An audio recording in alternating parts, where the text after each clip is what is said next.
Usa ni sa paborito kaayo nako nga kanini ang gospel kining Matthew chapter 25 31 to 46. Ganahan ba mo ani? Mao gid ni siya ang gitawag og the final requirement, the final judgment. Kung makapasar ta aning gisulti dinhi, kung kuanta ba ma-identify ta ni adtong mga tao nga gibutang sa iyang tuo nga gitawag niyang mga karnero, siguro na gitang malangit. Pero arigan ita mabutang sa katong mga gitawag niyang kanding, siguro gitang silutan sa impyerno.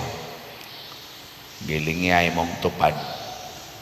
Ina sa pagkakaron unsa man ka, karnero, kanding.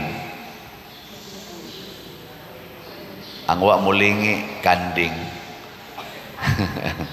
Klaro kayo. Mo na lingi-lingi gyud sa imong palibot. Kay ngano man ang requirement aron mahimo tang karnero matud pa ni Kristo, unsay gibuhat ninyo ngadto sa labing ubos, maunay inyong gibuhat nga rin ako. Kasagaran na ba nato, di kita mo tanaw aning labing ubos katong iyang gisgutan, mga gigutom, giuhaw, hubo, way balay, masakiton, nabilanggo, di kita ganahan mo tanaw na nila. Ang ganahan natong tanawon kanig yung mga celebrities, kanang mga powerful, mga wealthy people, mga dato kayo, maunay atong kanabang naas taas ba, maunay atong sigihag tanaw niya, mao dayon na ni atong i-idolize, no? Mao sakto dili man mo tubag diri sa atong unang pagbasa, hulagway gidiri sa Ginoo ni pinaagi ni Moises, ingon siya ayaw gyud pamakak unya, ayaw sa bugal-bugali ang dunay mga kabilinggan or kanang kapansa, unsa na tawagan na mga apan ba sa ilang pagkatao sama anang bungol. Ayaw og kana ganing sa to, ayaw insultuhi ang taong bungol. Narabay akong driver din ni kanis Edgar, may pagkabugal-bugalo nis mga bungol. Nanay siya gi-istorya iya ko nung gagaw tingalito niya nga bungol ba gunas uma niya naagi sad siya padong sad siya ngadto siyang laog siyang baboy ngadto si pigiri.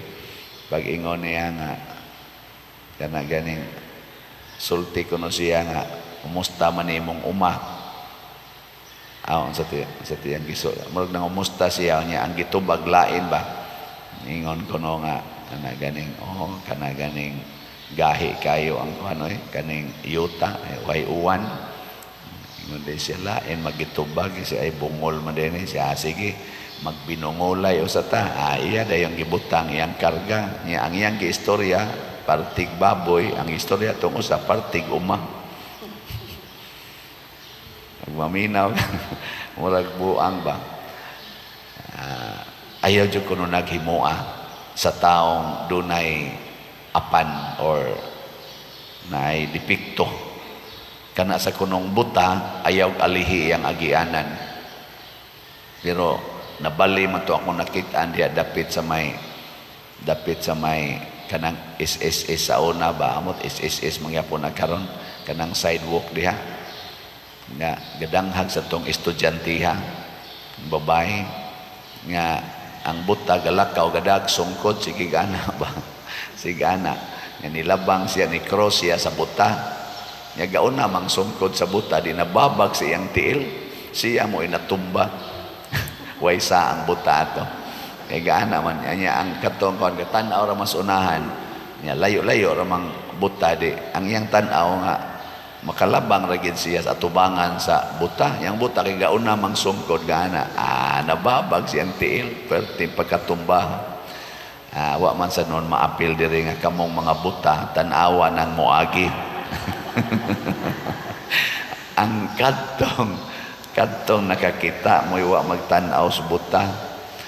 Una mga igsoon, ang pag-atiman day aning labing ubos maoy makapalangit nato. Ang paghigugma sa labing ubos mao day ang atong paagi sa paghigugma nato ni Kristo.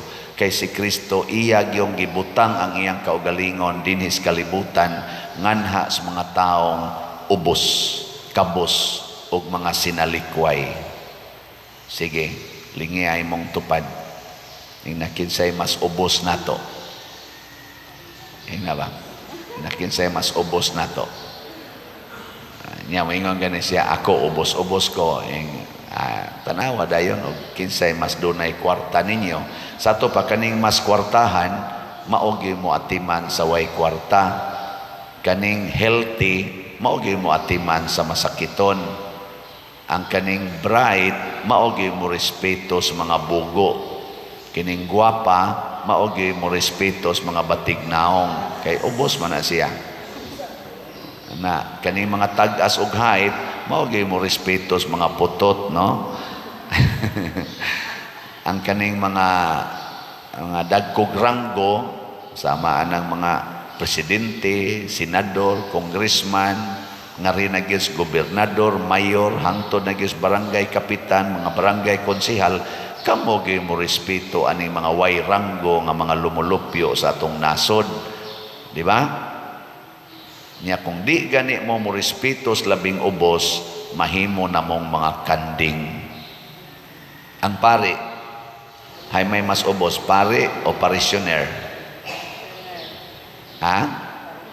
Ang parisyoner. So ang pari gyud mo respeto sa parisyoner. Ang pari gyud maningkamot pag-alagad sa parisyoner. Nya hay may mas dakog ranggo, obispo o pari? O ang obispo gyud maningkamot pag-alagad sa pari, dili magsigig sugo sa pari. Ano? Hay may mas dakog ranggo, ang Santo Papa o ang obispo? O ang Santo Papa gyud magsigig hunahuna pag-alagad sa mga obispo. Ana man ta na siya. Hunahuna ako ninyo kung kining maong prinsipyos Ginoo sundo ni natong tanan unsay mahitabo sa kalibutan. Wa gyud gubot mo asinso ang tanan. Mabutan na ako dinhi sige jud ko gunahon unsay makaayo ninyo. May ani nila baligyaan ginig-slat kay haron makaayo ni nila. Ama na ako mong baligya ag slat kay ngano man linga na kay mog naong sige mog pangwarta para lang sa kaugalingon, di gyud mo kahuna-huna para simbahan. Mao na nga giimbitar ta mo nga piksi sad ang simbahan. Nya unsa maning simbahan? Ang katawhan nga nanginahanglan, ang katilingban nga nanginahanglan sa atong pag-atiman. Daghan kay mga simbahan nga sira, labi na gid dito sa gawas nasod. Daghan kay mga simbahan nga dagko kaayo, wa nay manimba, wa nay pare. Nganuman ang katilingban wa na maghuna-huna sa maong Kristohanong katilingban nga nagkinahanglan matag adlaw nga atimanon. Muna kada adlaw nindot yung maghuna-huna ta nga mopalit tag slot. Di ba? Muna kada adlaw sa tamong i-update, bahala naggialingog-ngogan na mo, mahimo na mong mga bungol, no? Ako gyud mong tabangan nga makadungog. So ang atong SBF DAG as of yesterday nahalina na taog 11,210 ka slots, na apay 48,790 ka slots nga available. Tag 500 pesos per slot para nis atong kumbinto nga nag-anam nagkahuman. So ato na siyang paningkamutan ha. Basta na kay 500 pesos palit dayog slot. Ay na paghunahunag unsa pay imong sunod buhaton kay ang Ginoo nay imong giatiman.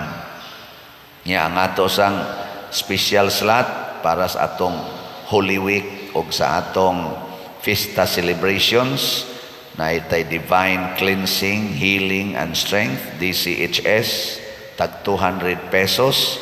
Ang atong halin as of yesterday, 560 na ka slots. Nya kay 30,000 man ka slots atong ibaligya na apay 29,440 ka slots nga available. Nya kay do naman 22 slot challenge nga tag 4,400 na anasad tay na dawat nga tulo ka 22 slot challenge. So atong pakpakan ang namalit sa atong slots. Salamat kayo. Ay, basig malimtan sa ninyo natay DSAP, no? Investment slot nga tag 500,000 pesos. So as of yesterday niabot na og 164 ang atong DSAP, ang atong nadawat nga DSAP gikan sa 162 nahimo ng 164. So atong pakpakan ang namalit sa atong DSAP. Kini ato ning gihimo aron kamaotang mo gamit sa atong bahandi nga dili masintro sa mga kalibutanon o personal nga katagbawan. Nya gihikaw nato ngadto sa mga taong labing ubos.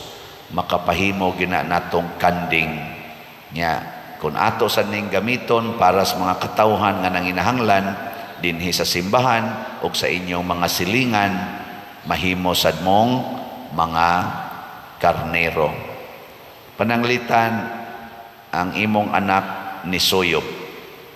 Unya ni uli sa inyo, unsa may imong buhaton, kasab-an o atimanon? Tubag. Atimana kay nagmasakito na siga na kay nagmata, kagot ng ngipon ana. Atimana, ayaw kasabi. Tagaag kwarta o dili? Ayaw tagaig kwarta kay isuyo pra na niya. Tagaig pagkaon, tagai sa iyang gikinahanglan. Unyag mo ingon siya, palitin na lang kog siya dito ma. Unsa man, imong palitan dili. Ayaw paliti kay nga naman makadaot ba na niya o makadaot sa na nimo. Ang pag-atiman sa bisyo sa atong isikatao mao ang pagtabang nila nga makapugong. Unya kay mo ingon mang imong anak ug di ko nimo palitan, patyon ti ka. Kay naglain naman iyang utok, nagunit na siya kutsilyo. Saman palitan ko nimo ma dili, patyon ti ka. Ang saman mo palit ka dili. Ayaw pagpalit, pagpaduslak sa kutsilyo. Oh, nya inigdayon na ginyang duslak nimo, ignadayon dong nothing gonna change my love for you. Ana, patay dayon ka. Ngay kamatay na nimo, asa man ka, kanding o karnero? Karnero. Sige. Nya kayang imong anak pag humagpatay nimo nagbasol man, naghinulsol man, wa na man gid hinuon mo suyop, nagbag-o na magmaayo. Hangtod gyud nga namatay siya, wa na man gyud bubalik siyang bisyo. Asa man sa to siya, makanding, makarnero?